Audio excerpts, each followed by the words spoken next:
Hello, everybody in podcast land. I'm Dr. Ted Thatchenkary, and this is MD Roundtable, a podcast about collaborating and learning from other healthcare professionals from all over the globe. We are all so much more connected due to technology. We have so much to learn from each other.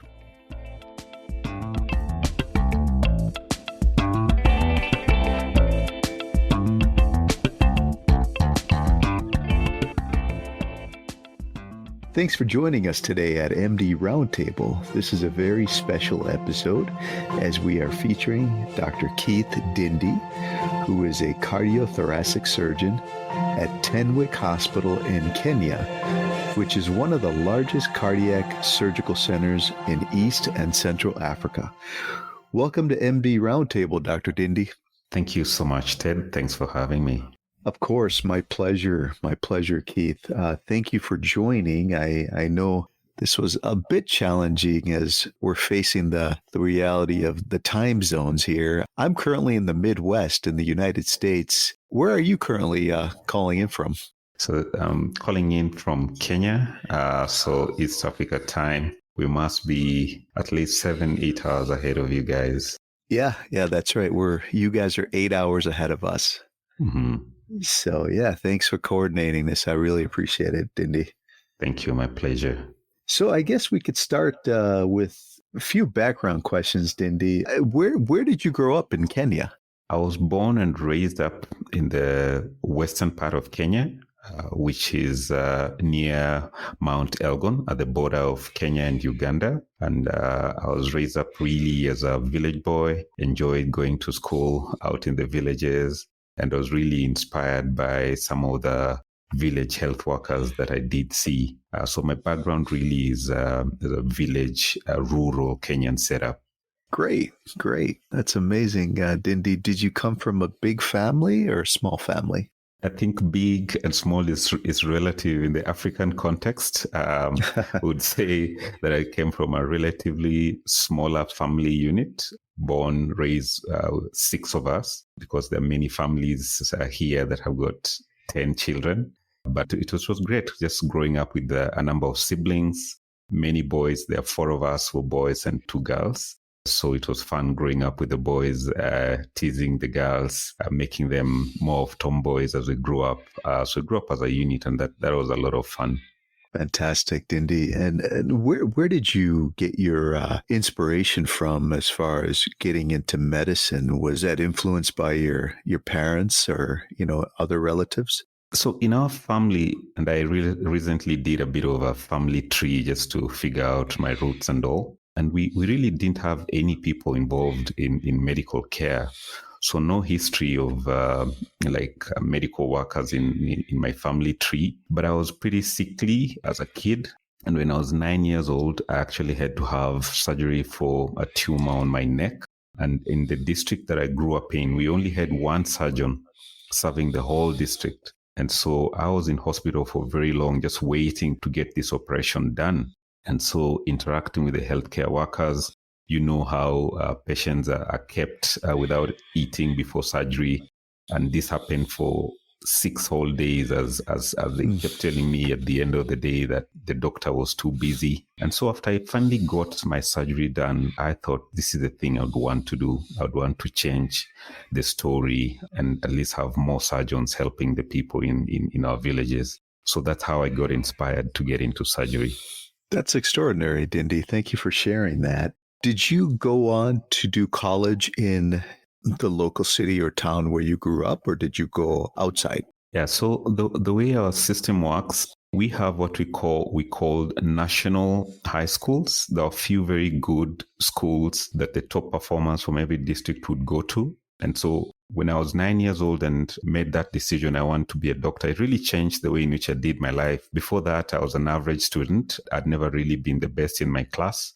But after that experience being in hospital and making the decision, this is the journey I want to take, I got a little more serious in my studies. So I became the first in my class, graduating from our primary schools. And I was the best student in our district, actually. And so I went to this national school that brought the best students from across the country. And it was a very good experience, just learning from kids from all over Kenya. And then from there, I went to one of the universities that really is in the big cities in our country, where I did my medical school. And after medical school, I started working as an intern in one of the hospitals in Nairobi, which is our capital city, and still just thinking about the rest of my medical journey. That was experience from high school to college in really the big cities.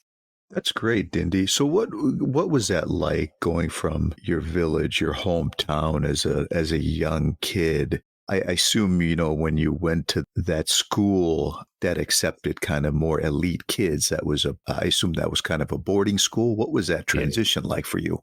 Yeah, this was, typical boarding school setup.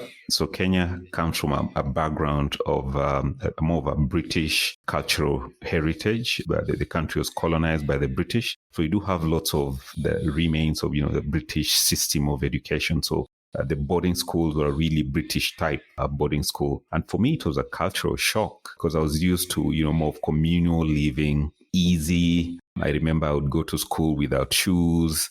So just being in this new setup where there are a lot of kids from, rich families, they'll be dropped to school with big cars and everything. And for me, my dad just carried my little box of stuff with me to the school, walking along. And he wouldn't visit me because he just couldn't afford to come from the village to come and visit me. So just that experience of learning how to make friends, learning how to survive in a different setup, I think it really helped me to mature and grow as a person and learn, to value things that are beyond material resource.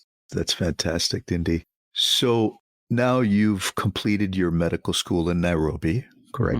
Mm-hmm. And when did you start thinking about cardiothoracic surgery as a specialty? My passion for cardiothoracic surgery actually started in medical school, because by the time I was in medical school, I already knew I wanted to become a surgeon from my experiences as a kid. But interacting with patients with rheumatic heart disease in medical school, that was really life-changing. We had especially small kids with valvular heart disease from rheumatic heart disease. And we had no open heart surgery at all. So a lot of these children, we would just give them tablets and essentially watch them die because there was no service available to sort out their critical structural heart problems. And that was just up to now, it's difficult for me to even just talk about it.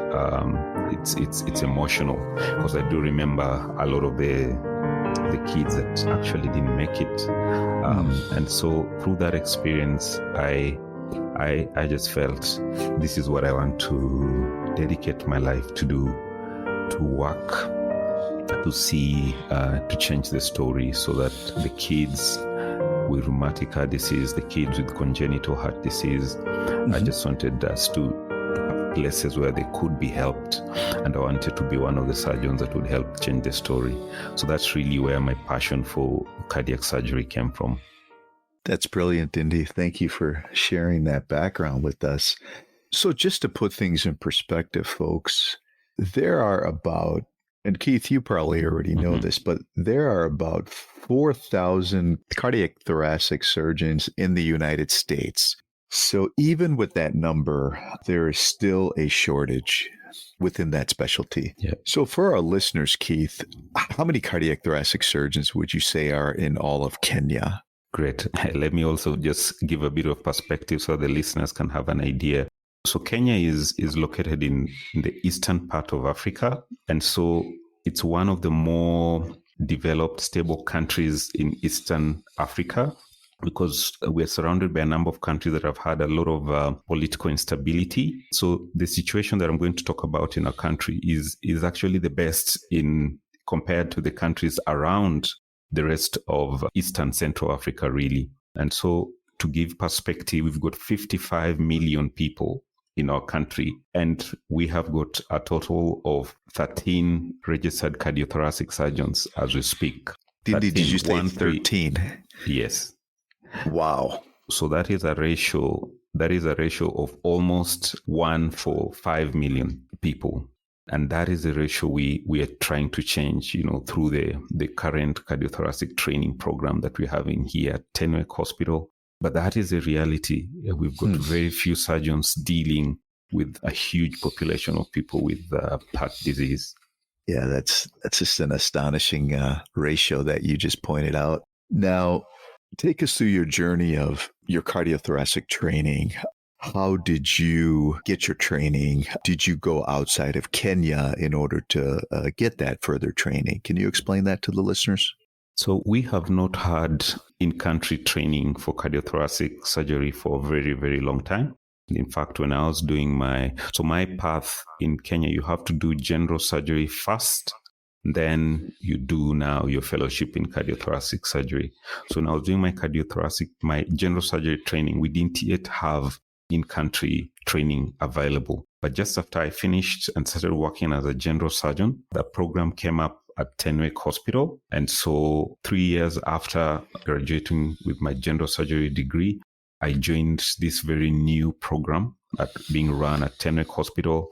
It's run really by support and many surgeons from the US. Actually, we worked very closely with the Thoracic Society in the US, with Brown University, with Loma Linda University in California. So lots of specialists and surgeons, cardiac surgeons from North America really supported the birthing of this fellowship program here in Kenya. And at the same time, the University of Nairobi also started a cardiothoracic training program, a degree program. And so at least now we do have 2 training programs. And so when you look into the future, we hope that we can start to have a better number of specialists coming through. So I did 3 years of cardiothoracic fellowship at Tenwek Hospital. Then after that, I went for a year of fellowship in Melbourne in Australia, just to get a little more experience, especially with coronary artery disease that we don't deal with so much in our country. And so I finished my 3 years here and then a year in Melbourne,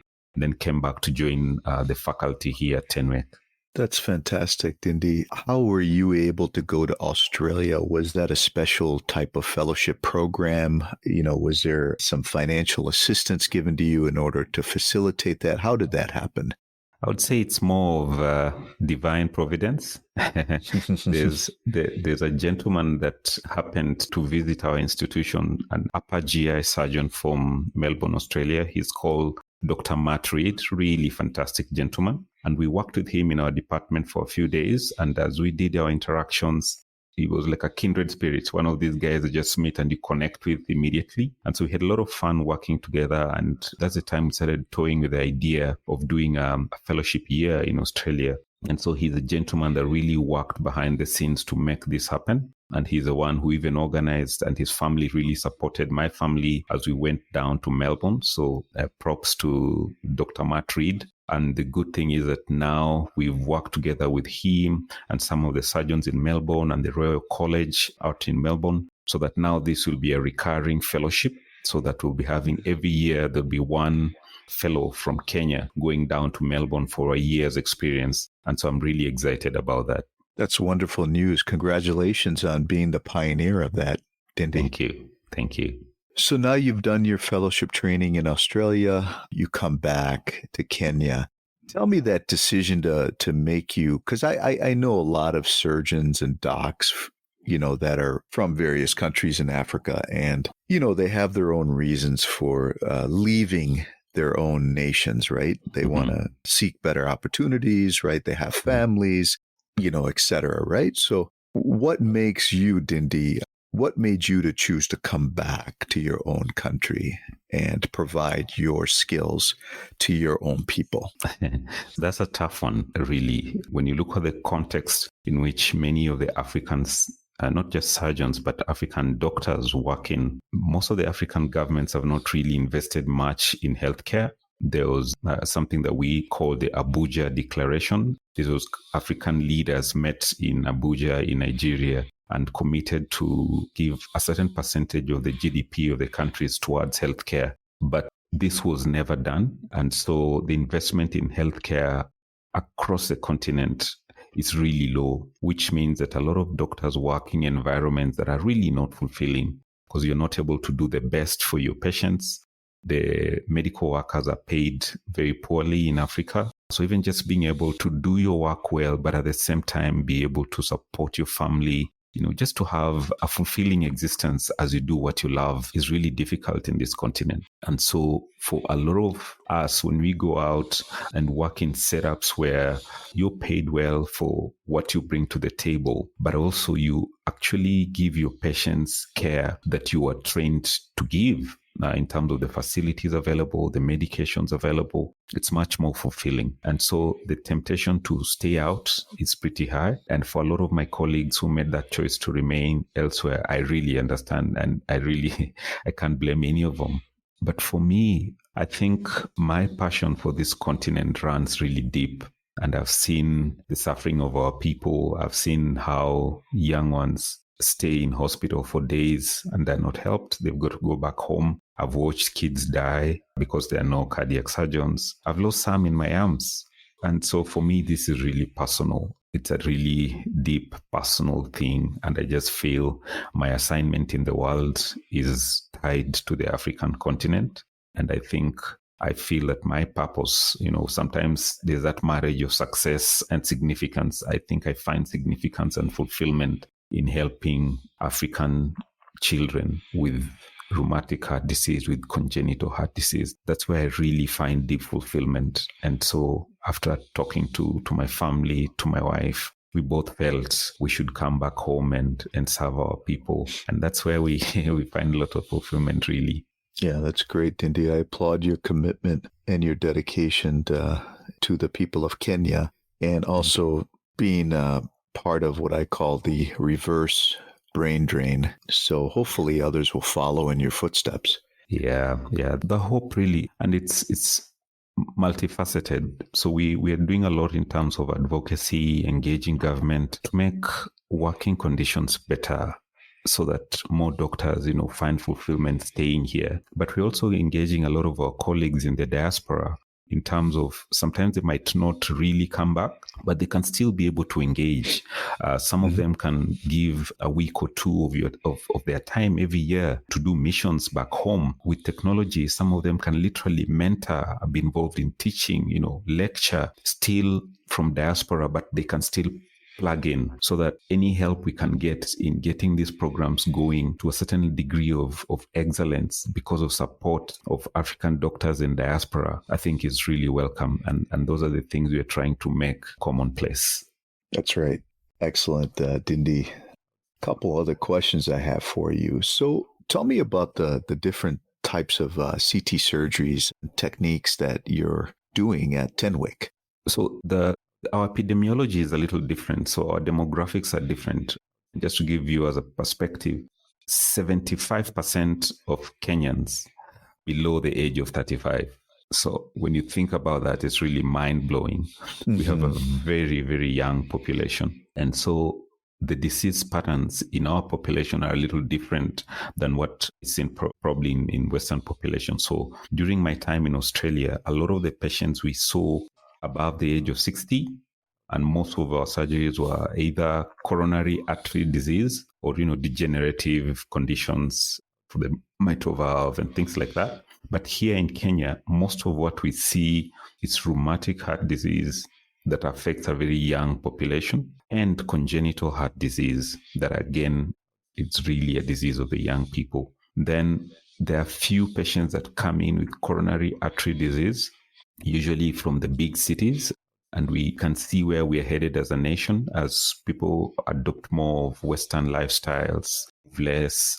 So we know in the next few years, coronary artery disease is really going to be a big epidemic. But day by day, most of the operations we do would either be valve repairs or valve surgeries, valve replacements for rheumatic heart disease, or surgeries like atrioseptal defects, ventricular septal defects, tetralogy of Fallot. These are common congenital heart diseases that we operate on. Lastly, in this part of the world, we have quite a bit of aneurysmal disease. So we do a lot of surgeries for aneurysms, aortic aneurysm. And also because in our setup, cardiothoracic surgeons, we don't yet have subspecialization where someone can just do thoracic or cardiac. So a lot of thoracic work we also do. And here mostly we do lots of esophageal cancer surgeries because we sit in an esophageal cancer belt. So we do lots of esophagectomies, esophageal cancer surgeries as well. I see. Wow. Yeah, that's amazing, Dindi. So what has been the biggest challenge that you have faced so far, in Kenya in this field? Cardiac surgery is expensive. It's really expensive. The cost of doing an open heart surgery is astronomical. Yet most of our population that needs this surgery, rheumatic heart disease is a disease of people in a poor socioeconomic status. And so I think the biggest challenge for us has to be, how do we make this life-saving surgery affordable for the people who really need it and still be able to sustain the program? And so that's a deep challenge. I do have a waiting list, patients who are waiting for surgery. We call it the master waiting list. And if a patient dies while waiting for surgery, it's coded red. And so I do look at this list every other day. And every time I see another red line, it's just gut-wrenching. And it's because, the family cannot be able to put together enough money to get this surgery done. So literally, these are people dying because they can't afford. We've made the cost of doing an open heart surgery as low as we possibly can. We lobbied government, so there's a government insurance fund that pays about half the cost. But still, the remaining bit, most of the people just can't afford. We've engaged with different people, corporates, in terms of, offering some charity, but it's really a drop in the ocean compared to the number of patients that require these services. Yeah, so that remains a challenge. Just how do you give high quality care that is really expensive in an affordable manner and still maintain sustainability over time? Right. Yeah, that's always a challenge, Dindi. How do you continue to learn and stay up to date in this field?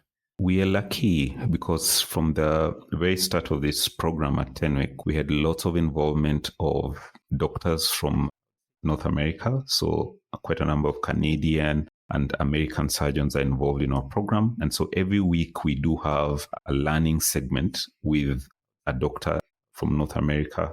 And so that has been exciting just to maintain that learning culture. But we also are very active in global exchanges, global conferences. Last year I did present AATS conference in Boston about our experience here. And I also learned a lot just interacting with material from people from really across the world.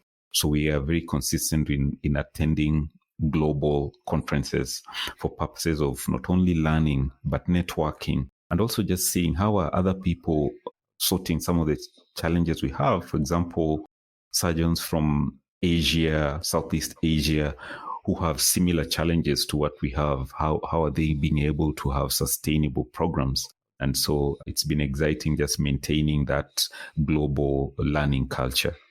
That's great. Yeah. How was your conference in Boston? How did you like just being in the United States? Boston is a beautiful city. I liked it, especially when you go in when it's still a little warm. My African DNA does not appreciate negative temperatures. So it was great being there, when it was not really cold. But just learning from different people and meeting some of the pioneers in the field, people whose work we've read extensively, people who literally describe procedures, and just learning and listening to them talk about what they do, what has been their motivation, and what are really the next frontiers in cardiac surgery. So that was exciting. And the networking experience was also really, really good. Great. That's outstanding. Dindi, what's a tough question that you've had to ask yourself lately? This is a difficult one. It's a mixture of a technical and cultural challenge for us. We do have these young ladies with rheumatic heart disease that need surgery. So the options if we give them a mechanical valve, they're really young. If they get pregnant when they have the mechanical valve and they're using warfarin, the complications of bleeding. But at the same time, if we give them a tissue valve, it means they'll need another surgery again. And when the families have actually struggled to get this operation, the idea of again hoping that they can get another operation in another 10 years or so is a daunting one. Then the repair of some of these valves that have been so bad, with the chances of the repair failing and them needing another operation. So I've been asking myself, what is the best thing to do for these young girls with rheumatic heart disease that long-term would make sense? Yeah. Right. And you're saying difficult. that they would just need a possible second surgery because they're so young and then the valve can go out. Is that correct? Yeah, exactly. Yeah. That's so. And if you sort them once and for all with a mechanical valve, the real challenges of being on Coumadin, on warfarin for the rest of their lives. And culturally, these young ladies, when they get pregnant, many times the first visit to hospital is when they're in labor. Mm-hmm. So, it's not described anywhere in the books. It's just, in contextually, culturally, what's the best thing to do? I'm still scratching my head about that. Yeah, yeah. What are some of the things that excite you the most right now in this field? I think for me, the fact that we are having a training program, a robust training program, with new cardiac surgeons that will be coming out in the next few years. That is really exciting for me because the people we are training are not just Kenyans. In fact, our current program, we do now have people from Burundi, from Rwanda, from Ethiopia, from Zimbabwe, different African countries training here. And just the hope that when these guys go back to their countries, then they'll be able to begin solving some of the unique needs, the unique cardiac needs of the African population. That for me is very exciting. And lastly, we are currently building a brand new heart center here at Tenwek. It will be the biggest heart surgery center in East and Central Africa, 8 operating theaters, massive capacity. And the building will be done in the next 4 months. So they've been building over the last 2 years. And so just looking forward as to what this facility will enable us to do in terms of increasing capacity of care for our people, in terms of education and research. I'm very excited at the promise of this new facility for the people of East and Central Africa. That's extraordinary, Dindi. I'm very excited for you and your team. Will you be leading that new cardiac center? Yeah, so I'll be part of the team here, and I'm really excited about it. So the gentleman who's really behind even beginning the program at Tenwek in the first place is a gentleman that grew up in Michigan. He's called Russ White. Really extraordinary individual. He's been in Kenya for about 30 years now. Just committed his life really to serving the Kenyan people, and he's a very inspirational gentleman. So he's the one who's really the brains behind this project. And so we'll be helping him run it. And I'm hoping that over time, we can have many more people who see the need in this context and who really put their hands on the plow, as it were, and commit to making a difference in our continent. So it's exciting just what this facility will be able to do in the years to come. Yeah, very exciting, Dindi. Well, what are some of your interests outside the OR? How do you like to decompress? I paint a lot. I love painting faces. So oils on canvas, portraits, especially, painting the eyes, just bringing to life the people that I see around me. I love painting sunsets, just the play of light at dusk, the different hues of orange. There's just that beautiful play, especially the sun over the water. I love doing those paintings. So painting for me is really something that I used to decompress. But my wife and I, we run a program for married couples.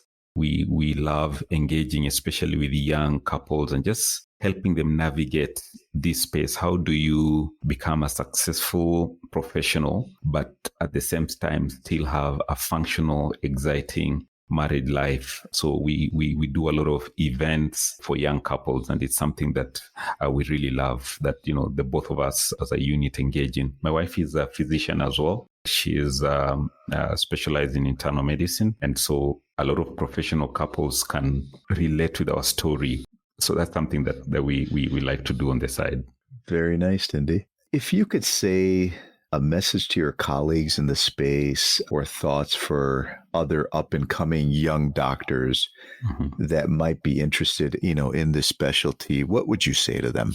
I think looking back at my journey, it's surprising what I've been able to do and accomplish, having been brought up in really a very average African home without much resource. But I think the vision, once I got that vision as a 9-year-old and knew what I wanted to do with my life, and things started to align from that point on. And then I'm just excited about the difference I've been able to make in people's lives. So what I would like to say to especially my younger colleagues, it's possible.